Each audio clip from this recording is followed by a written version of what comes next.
7h30 à la une de l'actualité, le secteur des postes et télécommunications a désormais sa convention collective adoptée. La signature a été faite ce matin en présence du Premier ministre, chef du gouvernement.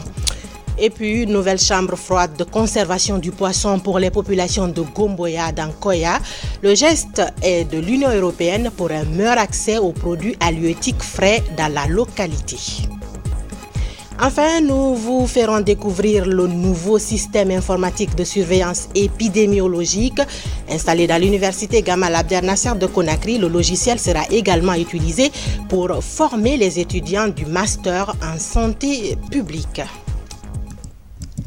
C'est tout pour les titres. Mesdames et messieurs, bonsoir. Bienvenue dans cette grande édition. La convention collective du secteur des postes, télécommunications et des technologies de l'information et de la communication est signée. C'était ce matin même en présence du Premier ministre, chef du gouvernement, Dr Ibrahima Kassori Fofana.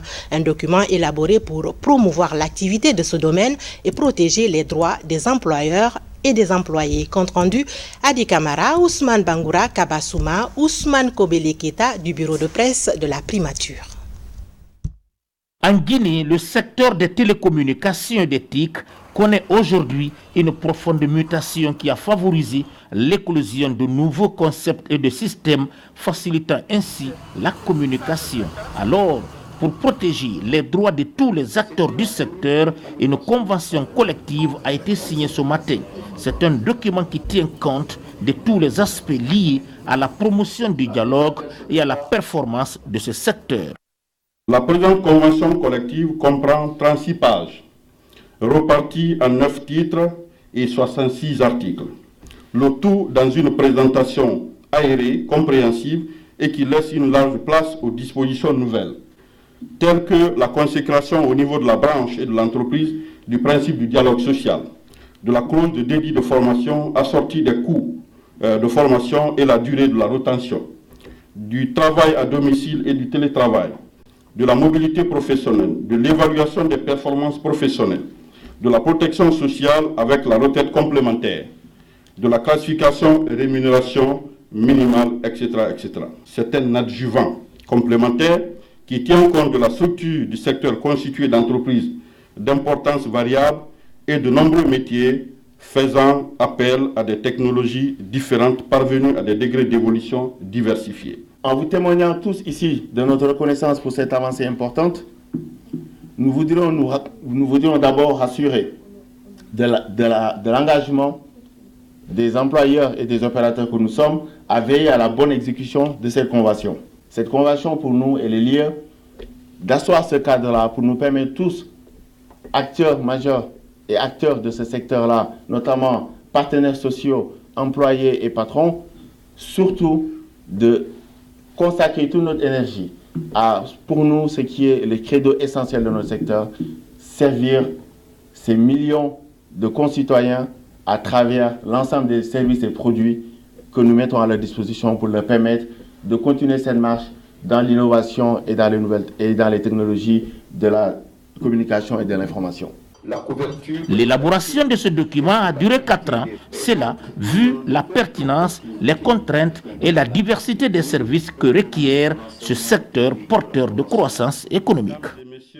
Nous sommes partis d'un taux de pénétration, un taux relatif de 15% en 2011 à près de 100% aujourd'hui.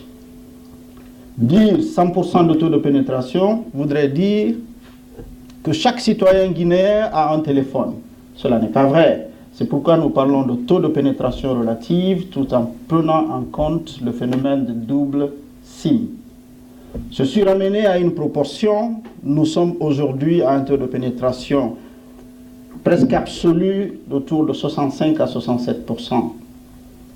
Nous sommes partis d'un taux de pénétration de l'Internet de 0,1% à plus de 30% aujourd'hui. Nous sommes partis d'un taux de couverture de moins de 17% à plus de 70% aujourd'hui. Je voudrais inviter tous les acteurs, les travailleurs, les associations professionnelles, les employeurs, au-delà de cette convention collective, de continuer à prôner le dialogue, la concertation, l'esprit citoyen, l'esprit républicain, mais à investir davantage, parce que je suis mieux placé pour dire que le secteur des technologies de l'information et de la communication en Guinée fait partie de l'un des plus dynamiques de la sous-région. Ceci est dû à un certain nombre de facteurs. Certains sont naturels, le positionnement géographique de la Guinée, d'autres sont le fruit des hommes et des femmes qui animent ce secteur. C'est un pas en avant franchi dans le secteur. Ici, opérateurs des sociétés de téléphonie, fournisseurs d'accès Internet, représentants des associations professionnelles du secteur des télécommunications et des TIC sont tous mobilisés et concernés par la mise en place de cet instrument novateur et régulateur.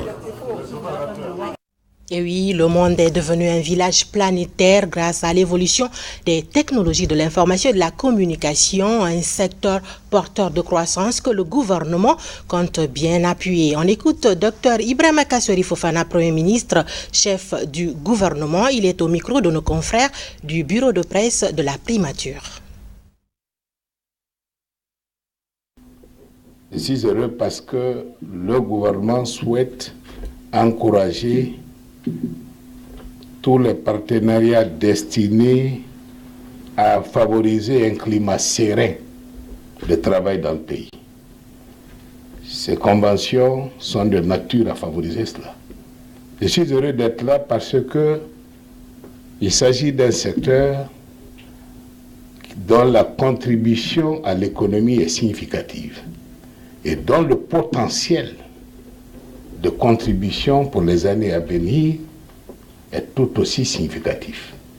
Donc c'est avec beaucoup d'attention que nous accompagnerons tout ce qui se passe dans ce secteur pour libérer davantage ce potentiel au bénéfice de tous les stakeholders que sont les travailleurs, que sont les investisseurs, qu'est aussi l'État et aussi des stakeholders qui ne sont pas autour de cette table, les consommateurs de services. Le gouvernement se réjouit de ce climat de sérénité qui prévaut dans le secteur des technologies de l'information, des progrès enregistrés dont M. le ministre relevait quelques points saillants et du professionnalisme des acteurs à tous les niveaux. Le secteur des TIC connaît des performances remarquables, il l'a dit, qui se traduisent par un taux de pénétration de la téléphonie de plus de 90% aujourd'hui, un taux de couverture du territoire de près de 110% et un taux de pénétration de l'Internet de plus de 30%. Ces indicateurs témoignent qu'on a du chemin à faire et qu'il y a un réel potentiel qui pourrait aider le pays à atteindre ses objectifs de croissance et qui pourrait aussi aider le pays à partager cette croissance parce que nous voulons d'une croissance inclusive qui signifie que tout le monde doit avoir la part du gâteau. Je ne suis pas sûr qu'on y est encore, mais le gouvernement regardera de manière très suivie ce qui se passe dans ce secteur. La mise en service du backbone national permettra certainement d'améliorer la connectivité, de mettre sur le marché plus de services et surtout de réduire vos coûts d'exploitation. D'une convention à une autre, construire, exploiter et transférer, c'est la convention type vers laquelle s'achemine notre pays pour les infrastructures portières et ferroviaires de transport. Les enjeux de cette convention viennent d'être passés en revue par les acteurs concernés avec un appui financier de la Banque mondiale. Reportage Valérie Talimanet. La Guinée est un pays minier à grande échelle dans le monde. À cet effet, le pays octroie des permis à plusieurs sociétés pour s'investir dans l'exploitation et l'exportation des produits miniers. L'exportation nécessite cependant la création des voies de communication. L'idée est de développer la mutualisation des infrastructures dans le pays, d'où ces 2 jours d'échange axés essentiellement sur la gestion des infrastructures auxiliaires aux mines. On imagine mal qu'un même opérateur, un opérateur ait sa propre ligne, que le deuxième opérateur ait sa propre ligne, et ainsi de suite. Donc il faut avoir un contrat, des contrats de construction et d'exploitation des lignes qui soient uniformes quel que soit l'opérateur. Donc c'est définir quels sont les modèles de contrat, le contrat de CET, qui est inscrit dans la loi PPP, comment on le construit, quel est l'intérêt de ces clauses, quelles sont les difficultés, et donc permettre aux autorités guinéennes, les cadres, ministère des Transports, ministère des Mines, de pouvoir négocier ces contrats avec les opérateurs. Pendant ces travaux, les participants se sont familiarisés avec les concepts construire, exploiter et transformer en suivant le modèle des autres pays. Les débats ont permis aux acteurs d'être plus aptes à négocier un même type de contrat. Le pays a un grand besoin des infrastructures pour l'évacuation et le transport des produits miniers.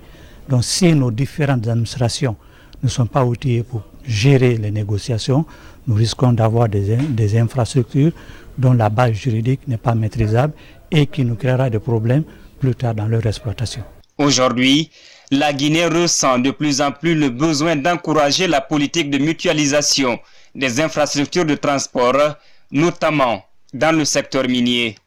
Une bonne organisation de cette convention devrait permettre à chaque utilisateur des voies mutualisées en Guinée de trouver un intérêt économique durable. Les transports, un énorme défi pour les autorités. Un projet a d'ailleurs été élaboré pour soutenir le secteur, un projet fruit de la coopération Guinée-Union européenne. C'est pour améliorer la gestion et les infrastructures du monde des transports. Une étape importante est franchie, celle de la formation des cadres du ministère en montage de projets. Tcherno Ousmane Diallo. La Guinée veut développer ses infrastructures de transport. Pour accélérer le processus, il faut lever un handicap, celui de disposer de ressources humaines qualifiées dans le montage des projets à soumettre aux partenaires en vue d'accéder aux ressources. Dans son programme avec l'Union européenne concernant la mise en œuvre du projet d'appui au secteur des transports, les techniciens du ministère se mettent à niveau et se dotent des astuces nécessaires pour soumettre des projets répondant aux standards internationaux. Le ministère, par exemple, de transport a une lettre de politique sectorielle de transport. Et cette lettre de politique a des orientations stratégiques et elle a des axes stratégiques. La mise en œuvre de chaque orientation ou axe stratégique mérite, n'est-ce pas, l'organisation d'un projet. Donc, c'est-à-dire l'impact de cette formation est qu'elle permettra justement au cadre du ministère des Transports, n'est-ce pas, d'initier des projets pour la mise en œuvre de la politique sectorielle de transport en Guinée. En 2016, on évaluait par exemple à 21% le taux d'absorption des fonds octroyés à la Guinée, assez faible et de nature à ralentir les projets de développement dans divers domaines. Au ministère d'État au transport, plus question de perdre un financement du fait d'un mauvais montage de dossier. Quand tu n'as pas un projet bien monté, bien ficelé, tu risques de ne pas avoir l'argent avec les bailleurs de fonds. Pour cela, il y a les techniques, il y a les voies et moyens à suivre, dont il est vraiment nécessaire, important de connaître et de faire connaître et de respecter. Lancé en 2015, le projet d'appui au secteur des transports est destiné en outre à renforcer le cadre réglementaire dans le transport en Guinée, moderniser les méthodes de travail et rendre plus viables les infrastructures comme les gares routières. Perfectionner les techniques de montage de projets est l'un des volets majeurs de sa mise en œuvre afin d'ouvrir la voie aux ressources financières. De Kindia, nous partons à Mamou. Là-bas, les conservateurs de la nature veulent mettre fin au commerce illégal des espèces de la faune et de la flore. Une convention est déjà signée. Elle est relative au délit de capture, d'abattage ou encore de commercialisation des espèces protégées. Mamadou Paté-Baldé, reportage. Depuis 2012, une sanction de la Convention CITES pèse sur notre pays. Une sanction liée au trafic illégal des espèces de la faune et de la flore intégralement protégées. Parmi elles, les chimpanzés et les éléphants. Face à l'ampleur du phénomène, le ministère de l'Environnement a mis en place une cellule multidisciplinaire de veille pour assurer une meilleure protection et le développement intégré des espèces. Le ministère de l'Environnement a mis en place une cellule multidisciplinaire qui est composée de la douane, de la Justice, de l'Interpol, plus l'ONG Galf et le ministère de l'Environnement. Donc nous travaillons en commun accord, ce qui a fait aujourd'hui un succès au niveau de la Guinée et que nous comptons soumettre au niveau de la CND, les avancées et les progrès que le gouvernement et le ministère ont accomplis. Il y a plus de 100 personnes qui ont été interpellées, qui sont condamnées et jugées. À l'initiative de Mamou sur le financement de l'Union européenne, des conservateurs de la nature venus des différents postes frontaliers du pays se concertent sur la mise en œuvre de la convention de CITES relative au délit d'abattage et de commercialisation de ces espèces.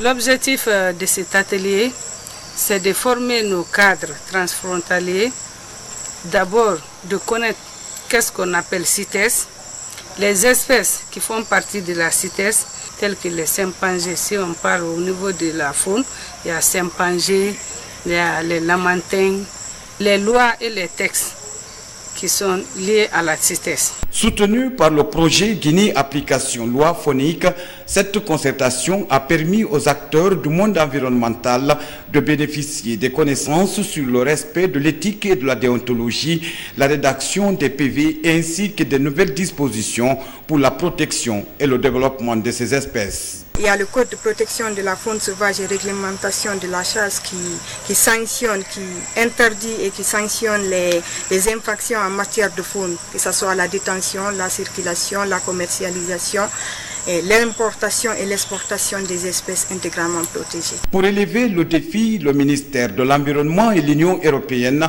s'engagent à accompagner ces conservateurs dans le cadre de l'application stricte de la Convention pour une meilleure protection des espèces menacées en Guinée.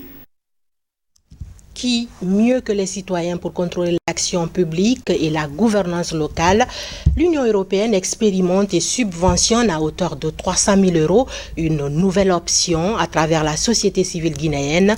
Elle concerne le renforcement de l'engagement citoyen pour la promotion de la démocratie et de la bonne gouvernance locale participative. Reportage Djamo Kabar. Beaucoup de manque d'intérêt pour la gestion de la chose publique, le déficit de confiance et le manque d'expertise sont parmi les causes citées. Pour changer la donne, les citoyens sont interpellés. Ils ont le droit de s'impliquer dans l'élaboration des projets de société et des budgets pour permettre aux politiques publiques d'être plus efficaces au sein des collectivités. C'est une approche basée sur les droits. Le citoyen a le droit de savoir ce que les élus font avec les moyens publics, a le droit de poser des questions, a le droit d'être informé et a le droit de pouvoir les contacter pour demander des informations sur l'action de l'exécutif. Comment permettre aux citoyens de faire le suivi de l'action publique et participer à la gouvernance locale? Là-dessus, les idées sont claires et les étapes à suivre sont déjà définies. Le travail ne se fait pas seulement avec les élus locaux, ne se fait pas seulement au niveau local dans les 14 communes que nous allons couvrir pour 12 mois, mais on va travailler aussi avec 2 commissions parlementaires qui s'investissent sur les lois et sur les finances. Ce travail doit nous permettre de rapprocher les acteurs de la société civile avec les institutions parlementaires, aussi pour qu'il y ait un dialogue et que les citoyens aient la possibilité de dire voilà les propositions que nous apportons afin que le budget puisse prendre en compte les préoccupations des citoyens. À l'image de la radio parlementaire qui permet aujourd'hui aux citoyens de suivre en direct les débats à l'Assemblée nationale, cet autre projet de l'Union européenne devrait contribuer à la prise en compte des priorités de la population. Et si la Guinée réussit le pari, les autres pays envisage d'emboîter le pas. Le projet nous offre l'opportunité d'expérimenter ce dialogue fécond entre acteurs qui ont reconnu avoir le même combat et qui, dans leurs positions différentes, s'accordent pour vraiment lutter pour que les communautés aient accès à des services publics de qualité. Donc c'est un laboratoire et la direction régionale Afrique a un œil vigilant pour vraiment tirer des leçons et faire profiter à toute l'Afrique. Le suivi citoyen de l'action publique et la gouvernance locale participative. est un nouvel espace de concertation et de dialogue. Il vient en appui à la décentralisation, l'éducation et la réforme des finances publiques. Pendant une année, cette nouvelle approche sera expérimentée pour renforcer l'autonomisation des collectivités du pays. On enchaîne avec ce communiqué de l'Assemblée nationale.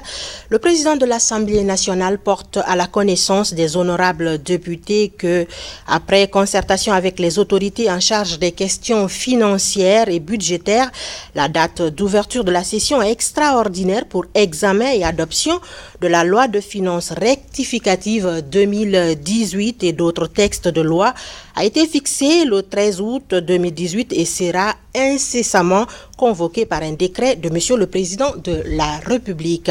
En conséquence, il est demandé aux honorables députés qui sont en déplacement à l'intérieur et à l'extérieur du pays de regagner Conakry. Signé Claude Kori Kondiano, le président de l'Assemblée nationale.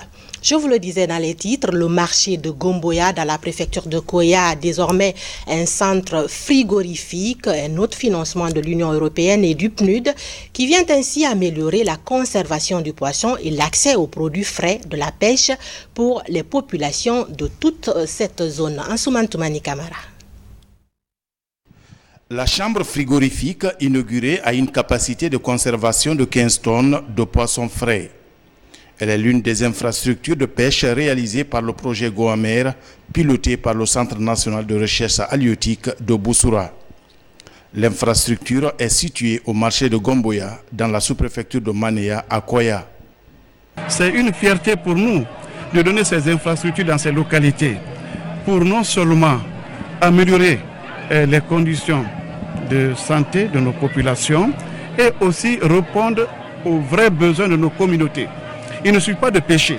Quand vous pêchez le poisson, il faut la conservation. Aujourd'hui, à Gomboya, nous sommes heureux de remettre cette infrastructure à nos mamans, à nos marieuses, pour une bonne conservation de nos produits halieutiques. Nous sommes vraiment dans la joie, puisqu'on souhaitait avoir cette chambre froide ici, au lieu de se déplacer de là jusqu'à Conakry ou jusqu'où ce soit, pour que nous puissions avoir le poisson. Maintenant que le poisson est à côté de nous ici, nous disons vraiment merci à cette association. Un comité de gestion de 9 membres est installé et doit faciliter l'accès des populations aux produits halieutiques de qualité dans cette localité située à près de 50 km de Conakry-Ville. Ces chambres froides sont d'une capacité de 15 tonnes chaque chambre. Et voilà aujourd'hui que ces chambres sont non seulement dotées de groupes électrogènes pour permettre à ces chambres de fonctionner 24 heures sur 24, et permettre aux femmes, particulièrement du marché de Gomboya, de conserver leurs produits halieutiques pour ne pas que ces produits soient périmés après les post-captures. Dans les jours à venir, une autre chambre frigorifique sera mise à la disposition des populations de Simbaya à Dubreka. Ces infrastructures de conservation de produits halieutiques sont conjointement financées par l'Union européenne et le PNUD. Et puis, l'Ordre national des pharmaciens de Guinée inaugure son nouveau siège à la minière dans la commune de Ratoma. Le coût de réalisation de cette nouvelle maison est estimé à 200 millions de francs guinéens. Maurice Sidibé. Après 3 décennies d'existence, l'Ordre national des pharmaciens de Guinée est doté enfin d'un siège. L'infrastructure est composée d'une salle de conférence, de plusieurs bureaux, équipés d'ordinateurs et d'imprimantes. Des engins roulants sont aussi disponibles pour faciliter les activités sur le terrain. En dépit de ces efforts, le respect de la législation dans le secteur pharmaceutique reste tout un défi. Aujourd'hui, tout le monde est unanime à dire que le médicament en pharmacie est cher. Mais est-ce que c'est le pharmacien qui fixe le prix du médicament? Non. Le prix du médicament est fixé par le ministère de l'économie et des finances, le ministère du commerce et le ministère de la santé. De votre salaire, tous les mois, vous devez cotiser à hauteur de 5, 10 000 francs, 20 000 francs, parce que tout le monde ne tombe pas malade en même temps. Et c'est sur la base de ces cotisations-là, quand quelqu'un tombe malade, ce sont ces caisses qui doivent normalement subventionner le médicament, en plus des subventions de l'État. C'est comme ça normalement que le médicament... Et nous nous battons dans ce sens, nous y réfléchissons et nous allons agir dans ce sens. Aujourd'hui, la Guinée est devenue la plaque tournante la vente illicite des médicaments. Au niveau de la sous-région, la Guinée est épinglée. La pharmacie aux pharmaciens, une ambition qui ne saurait être une réalité sans l'accompagnement des autorités du ministère de la Santé. Le département s'engage à appliquer au pied de la lettre les textes juridiques pour réglementer le secteur. Nous allons appliquer la loi. Nous n'hésiterons pas. Et c'est pour cela qu'il y a une brigade de répression au niveau du haut commandement de la gendarmerie. Et c'est pour cela que le président de la République, le professeur Alpha Condé, n'a pas tardé pour promulguer cette loi. Donc le gouvernement vous accompagne et nous allons appliquer la loi pour que l'exercice du métier de pharmacien revienne aux pharmaciens. Le coût de cette infrastructure est estimé à 200 millions de francs guinéens. Le financement est obtenu à travers des dons et des cotisations. Lutte contre les épidémies en Guinée, un nouveau système de surveillance est opérationnel. Il est installé dans les locaux de l'université Gamal Abdel Nasser de Conakry et d'une pierre deux coups. Ce logiciel va aussi servir d'outil de formation pour les étudiants du master en santé publique. C'est un reportage de Tierno Maroufba rendu par Francis Collier. Après le passage de l'épidémie d'Ebola, le défi des autorités sanitaires et leurs partenaires est d'empêcher la résurgence de toute éventuelle épidémie en Guinée. Durant les années d'épidémie d'Ebola, plusieurs anomalies ont été enregistrées dans le fonctionnement du système informatique sanitaire. Aujourd'hui, grâce à l'appui de RTI et l'USAID, une nouvelle plateforme de surveillance épidémiologique est mise à la disposition du département de la santé. DHIS2 est un système informatique qui va servir à renforcer la surveillance, mais aussi la formation des étudiants en médecine. Le DHIS2, c'est le système informatique qui capture toutes les données de maladies, les données épidémiologiques et qui permettent au gouvernement de prendre de bonnes décisions pour gérer les différentes maladies. Alors, c'est un grand pas de l'avant dans la pérennisation des outils et des capacités dans la population guinéenne et dans les gens qui travaillent en santé publique. D'introduire cet outil dans l'enseignement général au niveau du pays ici, éventuellement dans l'enseignement en post-universitaire pour le master, des cadres du ministère de la Santé qui sortent de ce master. S'ils sont déjà outillés de cet outil, même s'ils sont affectés quelque part, ils ont déjà la connaissance, donc ça ne fera que renforcer et gagner en temps, et c'est quelque chose qui devient proactif.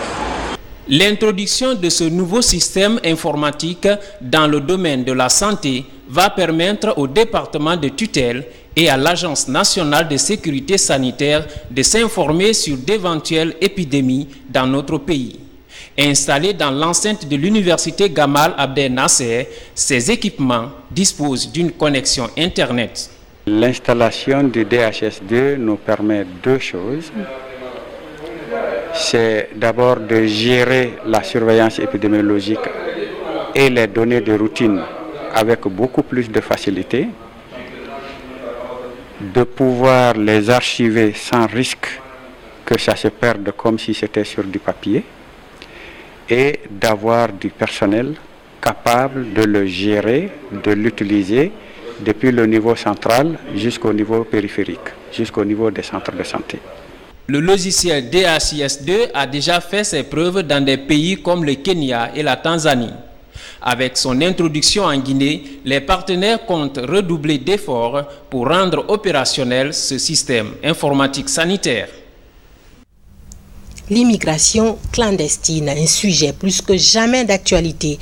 Une aventure incertaine au goût parfois très amer que tentent beaucoup de jeunes Guinéens et Africains.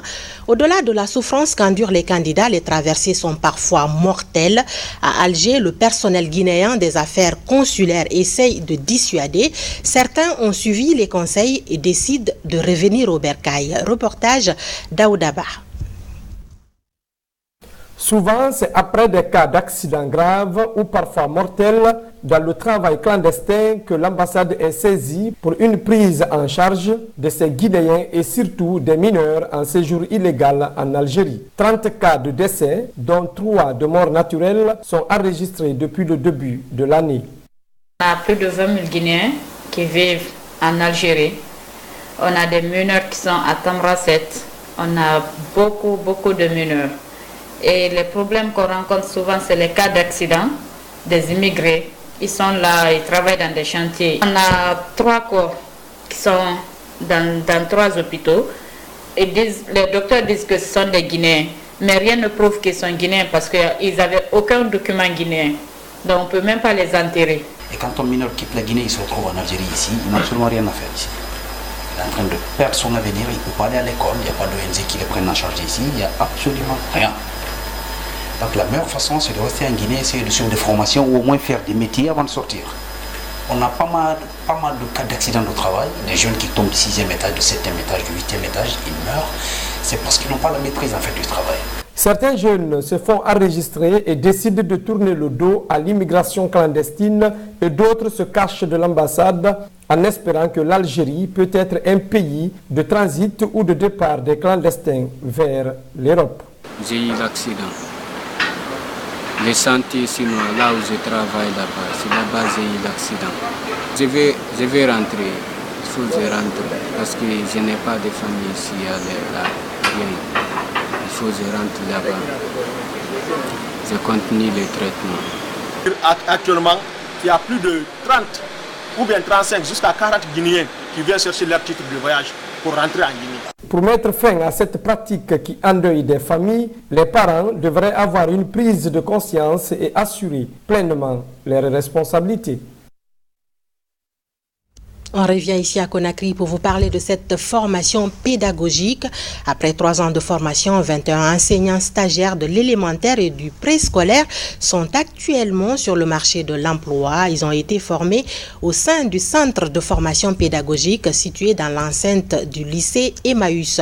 C'est à Antafassa. Ils sont de Conakry et de l'intérieur du pays et constituent la toute première promotion de cet institut. Suivez ce public reportage signé Memouna Bella Diallo. Le centre de formation pédagogique d'Emmaüs est créé depuis 2015. Il est situé à Antafassa dans la commune de Matoto. Après donc 3 ans de formation, le centre met à disposition du monde scolaire des enseignants formés et préparés au métier. Cette première promotion, composée de 18 enseignants de l'élémentaire et 8 du préscolaire, reçoit ce jeudi des diplômes et des attestations de fin de cycle. D'abord, je les remercie.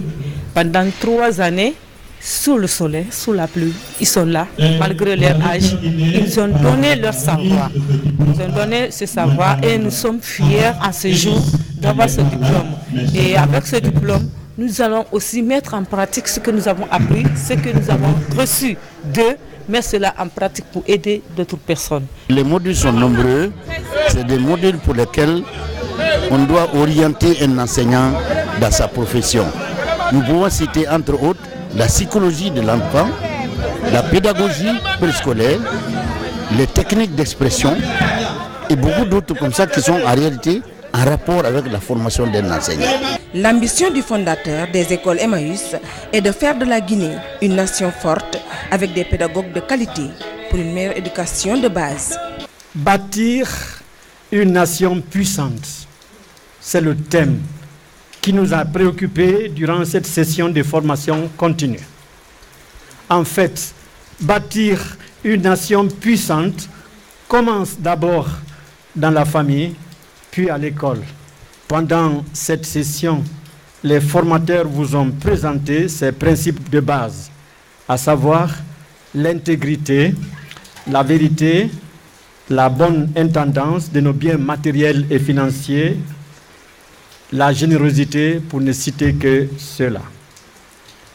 Nous pouvons transformer notre nation en appliquant fidèlement ces principes dans nos vies, dans nos familles, dans nos écoles.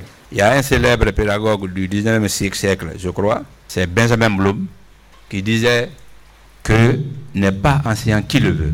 Et plus loin, il disait qu'on apprend non seulement à enseigner, mais aussi et surtout à être enseignant. Ça veut dire que vous, les stagiaires, vous avez opté pour un métier noble, celui d'enseigner.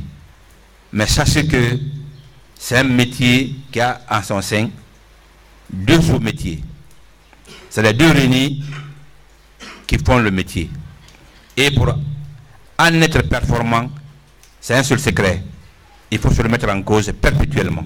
Pour avoir accès à ce centre de formation d'instructeurs, il faut remplir un certain nombre de conditions, parmi lesquelles être enseignant, exprimer le désir et payer 50 000 francs guinéens comme frais d'inscription. Une procédure simplifiée pour réussir le pari d'une éducation solide à partir du cycle primaire. En plus bref, et dans le monde, on vous amène au Mali voisin où se retrouve au second tour, comme en 2012, le président sortant Ibrahim Boubacar Keïta et Soumaïla Cissé, le chef de file de l'opposition malienne, après la proclamation jeudi des résultats de l'élection présidentielle dans ce pays frontalier. D'autres nouvelles viendront compléter ce monde en bref, commenté par Abdoulaye Ningilande Diallo.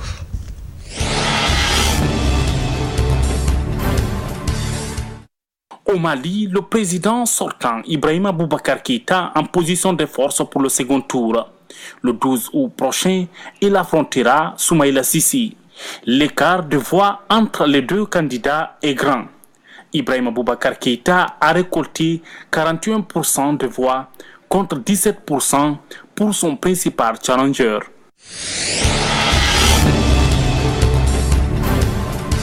Zimbabwe, Emerson Mnangagwa remporte la présidentielle. La victoire de l'ancien bras droit de Robert Mugabe est annoncée dans un climat tendu. Il a obtenu 50,8% des suffrages contre 44,3% des voix pour l'opposant Nelson Chamisa, selon la présidente de la commission électorale indépendante. Mnangagwa Emerson Dambudzo of ZANU-PF Party is therefore duly declared elected President of the Republic of Zimbabwe with effect from the 3rd of August 2018. À 75 ans, Emerson Mnangagwa salue un nouveau départ pour son pays avant d'appeler à l'unité. L'opposition rejette ces résultats et compte saisir la justice après des violences qui ont fait 6 morts mercredi.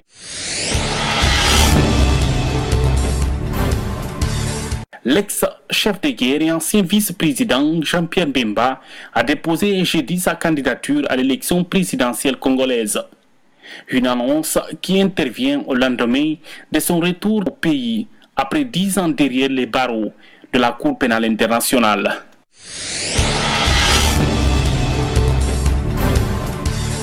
L'ambiance s'annonce décontractée, mais la discussion sérieuse.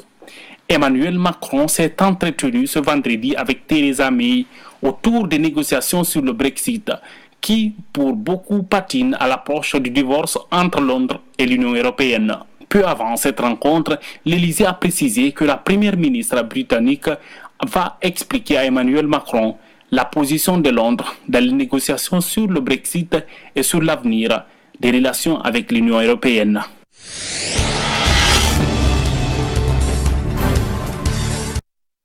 C'est la fin de ce journal. Merci de l'avoir suivi. Je vous souhaite une très bonne soirée sur la RTG Coloma.